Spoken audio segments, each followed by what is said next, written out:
Di awal film, diperlihatkan El Capo dibawa militer Guatemala untuk diserahkan kepada militer Meksiko yang dipimpin langsung oleh Jenderal Blanco. Bienvenido a México. Tak hanya Capo, anak buahnya Tono dan pacarnya El Capo yang bernama Chio akan diekstradisi kembali ke Meksiko.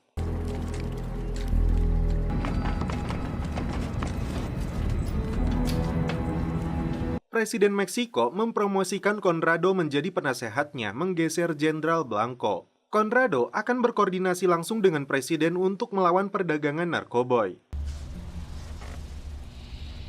Tugas pertamanya adalah melakukan konferensi pers di penjara Almoloya terkait penangkapan El Capo sebagai penguasa obat terlarang yang berhasil diungkap oleh pemerintah Meksiko. Sementara itu, Amado yang berada di atas pesawat dengan leluasa menyelundupkan narkoboynya.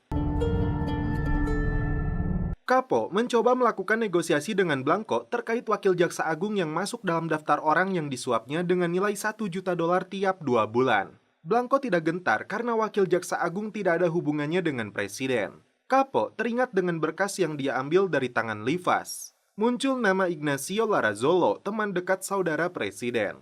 Mendengar nama itu, Blanco langsung menghubungi presiden. Conrado yang baru tiba di penjara Super Maximo Meksiko itu mendapat tugas khusus dari presiden.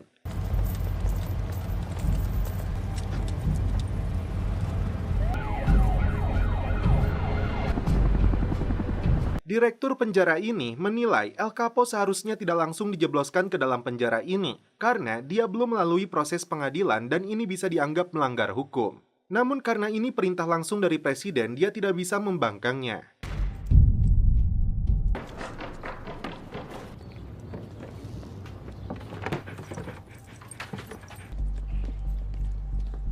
Singkat cerita, El Capo tiba di penjara ini.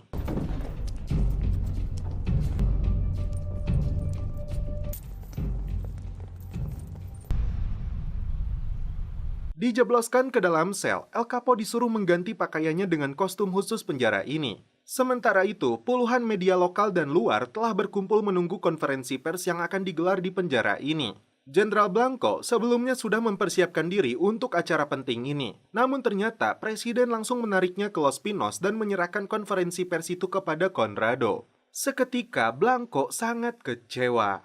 Sebelum acara dimulai, Conrado terlebih dulu mendatangi El Capo di dalam selnya. Di depan awak media, El Capo dilarang menyebutkan nama-nama pejabat dan teman dekat dari saudara presiden seperti yang diucapkannya kepada Blanco. Sebagai imbalannya, Conrado tidak akan menangkap keluarganya. El Capo harus mengakui bahwa kardinal tidak sengaja tertembak mati dalam baku tembak dirinya dengan Avendanos di bandara tempo hari. Conrado berjanji akan memindahkan El Capo ke penjara yang lebih ramah jika dia memiliki informasi yang penting. Di sini dia menyebut Ernesto Rubio, seorang kandidat pertama partai oposisi untuk menjadi gubernur dalam 60 tahun. Bersama saudaranya yang bernama Claudio, mereka berteman dengan pengusaha bernama Fernando dan jaksa agung Panco Lagos. Mereka berempat membangun pusat perbelanjaan terbesar, dan karena membutuhkan biaya yang sangat besar, mereka minta bantuan Benjamin Avendanos sebagai investornya senilai $30 juta. Bukannya difokuskan untuk menyelesaikan proyek itu tepat waktu, Ernesto dan Claudio justru berpoya-poya dengan uang tersebut hingga membuat Benjamin murka. Fernando akhirnya dibunuh, sedangkan Claudio yang ketakutan memberi sebuah lencana dari polisi kehakiman dan 1 koper penuh uang. Karena itulah Ramon bisa lolos di bandara itu saat kardinal ditembak mati. Mereka akhirnya sepakat untuk merahasiakan sisi buruk saudara presiden. Dalam pengakuannya, El Capo menyebut Ernesto Rubio lah yang memiliki ikatan bisnis dengan Avendanos. Blanco tidak bisa mengelak saat melihat salinan artikel yang ditunjukkan oleh presiden. Dia melihat nama Gabriela sebagai jurnalisnya. Karena masalah ini, Blanco dipecat dari posisinya sebagai penasehat keamanan presiden dan ditugaskan untuk menjadi duta besar jauh dari Meksiko. Jika Blanco menolak atau berkhianat kepada presiden, maka dia menjanjikan keluarnya dia dari Meksiko menjadi tiket sekali jalan. Necesito que me consigas una información.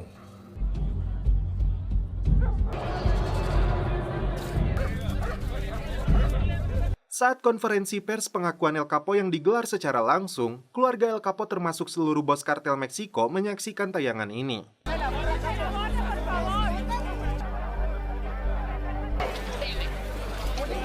Gabriela yang baru saja pulang dikejutkan oleh Blanco yang sudah berada di dalam rumahnya.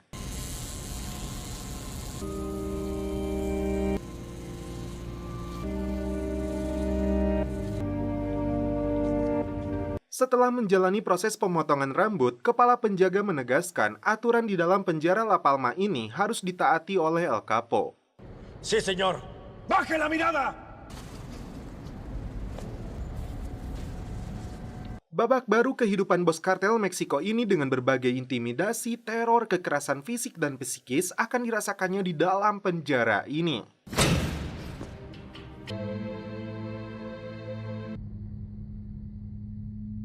Namun setelah itu film pun berlanjut ke episode 8. Gabriela mengaku mendapatkan salinan artikel itu dari Conrado, dan setelah itu Blanco langsung membunuhnya. Malam pertama mendekam dalam penjara, El Capo harus membiasakan diri bangun pagi dengan menu sarapan seadanya khas penjara. Para desayunar. Setelah itu, dia diperbolehkan memasuki lapangan namun dilarang menatap ke atas.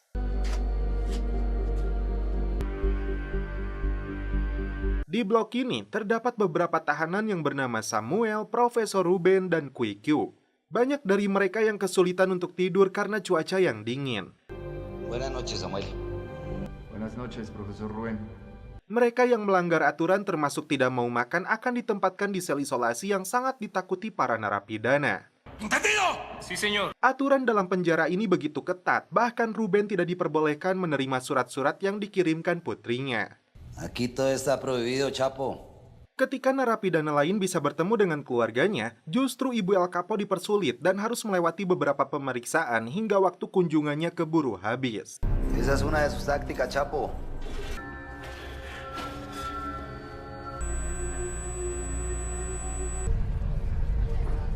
Hanya Laura yang boleh bertemu dengannya. Laura juga mengatakan jika Conrado akan menepati janjinya untuk memindahkan El Capo ke penjara biasa. Namun, dia harus menunggu setidaknya 1 tahun.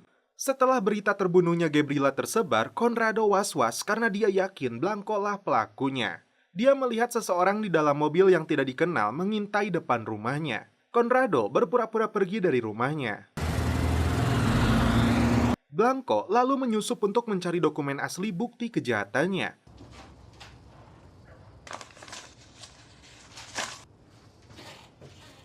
Tiba-tiba, Conrado kembali muncul menodongkan senjata kepadanya. Conrado lalu memaksa Blanco untuk pergi ke sebuah lokasi. Dalam perjalanan, Blanco langsung menabrakkan mobilnya. Saat itulah, Conrado langsung menghabisinya, lalu kabur meninggalkan TKP. Dia membakar pakaiannya termasuk dompet yang berisi kartu identitas milik Blanco.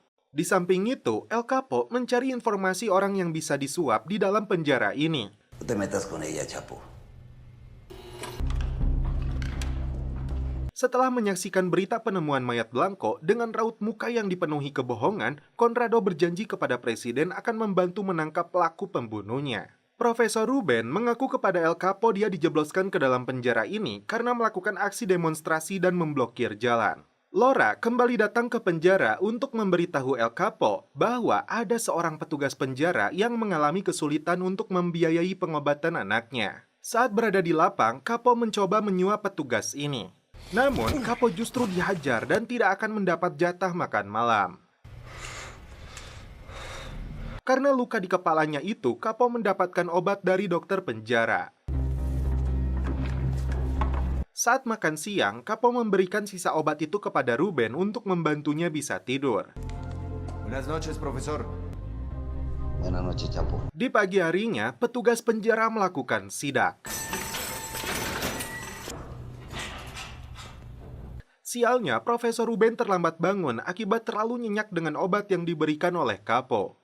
Petugas menemukan obat tersebut di bawah kasurnya. Ruben menutup mulutnya dan tidak mau menyebutkan orang yang memberikan obat tersebut. Dan sebagai hukumannya, dia dijebloskan ke dalam sel isolasi. Napi yang dijebloskan ke sana akan sangat menderita, bahkan memilih untuk mengakhiri hidupnya. Sebagai bentuk solidaritas, El Capo dan QQ menolak untuk makan. Mereka berdua ditelanjangi, lalu disemprot dengan air dingin. Alhasil, tubuh Kapo langsung meriang. Tiba-tiba, petugas itu mengatakan kepada Kapo dia butuh bantuan untuk putrinya. Laura kemudian datang ke rumah petugas itu untuk memberikan sejumlah uang dan beberapa strip obat tidur untuk Kapo. Akhirnya, Kapo pun diizinkan untuk bertemu dengan ibunya. Yo soy eterno. Petugas itu lalu membagikan obat tidur itu untuk Samuel, Quique, dan El Capo.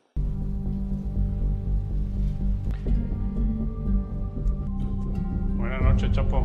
Menu sarapan yang dia dapatkan pun jauh lebih baik. Ruben sendiri dikembalikan ke dalam selnya, meskipun kondisinya masih terpuruk. Tak diduga, profesor ini mencoba melakukan aksi bunuh diri jika saja Capo dan tahanan lainnya terlambat memanggil petugas.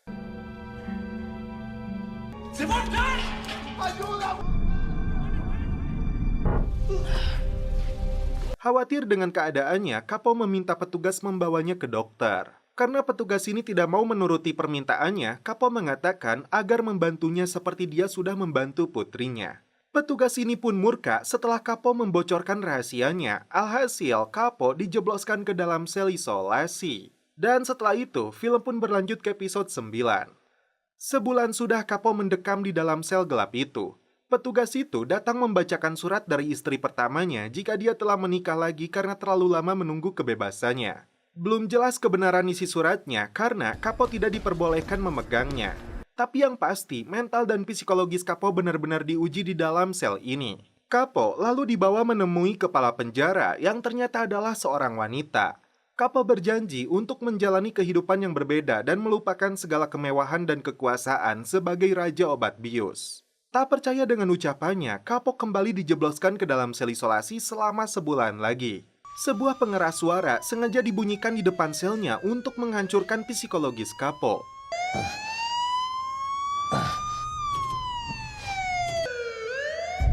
Capo benar-benar tersiksa dan hampir membuatnya gila.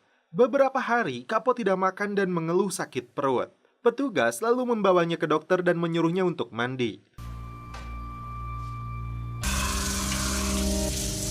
Sebetulnya perutnya tidak sakit jika Capo mau makan. Tindakan ini sengaja dia lakukan untuk menyuap dokter agar merekomendasikan kepada kepala penjara agar mengembalikannya ke dalam sel biasa. Capo merasa rencananya berhasil, padahal petugas langsung memukulinya. Sebagai hukuman percobaan menyuap dokter, Capo kembali mendekam di sel isolasi ini dengan tambahan waktu 2 bulan penuh. Sebuah benang yang diambil dari dinding penjara, dia lilitkan setiap petugas mengantarkan makanan agar Capo bisa menghitung berapa lama dia berada di sel ini. Capo melawan saat petugas mengambil benang tersebut. Akibatnya, Capo dipasangi kostum khusus agar tangannya tidak bisa bergerak. Saat dirinya hanya bisa berbaring, kisah masa lalu Capo terungkap di sini. Saat masih remaja, Capo bekerja di sebuah ladang opi milik bos kartel bernama Pedro. Ketika panen opi, Capo mendapatkan bayaran pertama yang langsung diberikan kepada ibunya. Dia menyuruh Capo untuk menyembunyikan uang tersebut agar tidak diketahui ayahnya.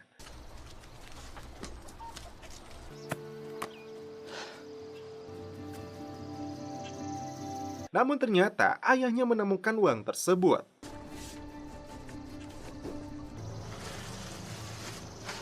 Keesokan harinya, Capo bermaksud untuk pergi ke ladang, tapi karena sekopnya rusak, dia mampir ke toko untuk membeli yang baru. Saat itulah dia melihat mobil mewah yang digunakan bos Pedro melintas di depannya.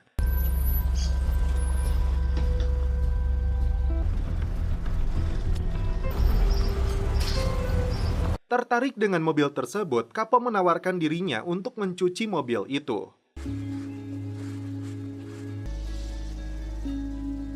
Mobil tersebut tampak lebih kinclong, lalu dia masuk dan melihat kuncinya tergantung. Karena ingin mencoba mobil itu, Capo nekat tancap gas. Alhasil, anak buah Pedro langsung mengejarnya. Capo tersenyum saat mengingat kejadian ini. Setelah berhasil ditangkap, Capo dibawa ke hadapan Pedro. Dia mengaku tidak bermaksud mencuri mobilnya, tapi ingin memilikinya juga. Meskipun sudah bekerja kepadanya, Capo menginginkan pekerjaan yang lebih dan apapun akan dia lakukan. Pedro tertarik dengan keberanian anak ini. Malam itu, Capo diantar anak buah Pedro ke rumah targetnya. Bájate.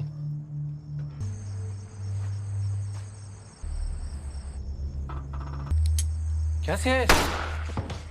Karena berhasil melewati ujian tersebut, Capo secara resmi diterima sebagai anggota organisasi kartel Pedro. Dalam acara pesta itu, hadir beberapa agen DEA, para politisi yang disebut bajingan sejati, hingga militer yang jadi antek-antek kartel ini.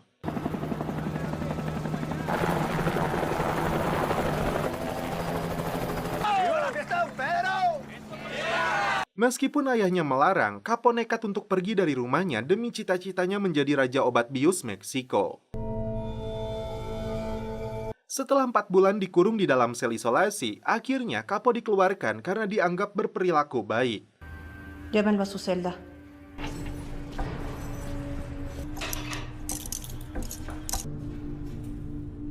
Chapo. Teman satu bloknya mengira Capo sudah meninggal.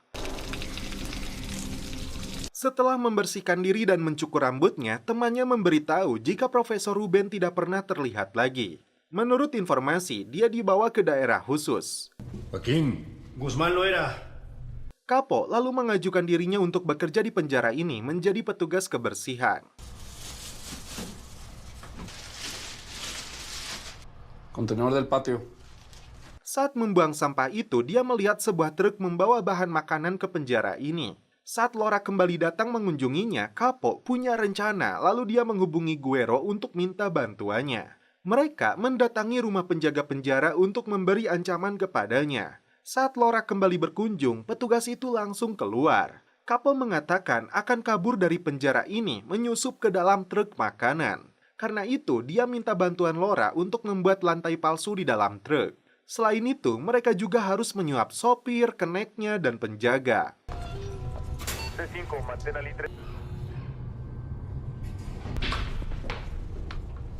Capo tidak menduga pembicaraannya dengan Laura direkam petugas. Dia terlalu menganggap remeh penjara super maksimum ini. Dan akibatnya, Capo kembali dijebloskan ke dalam sel isolasi.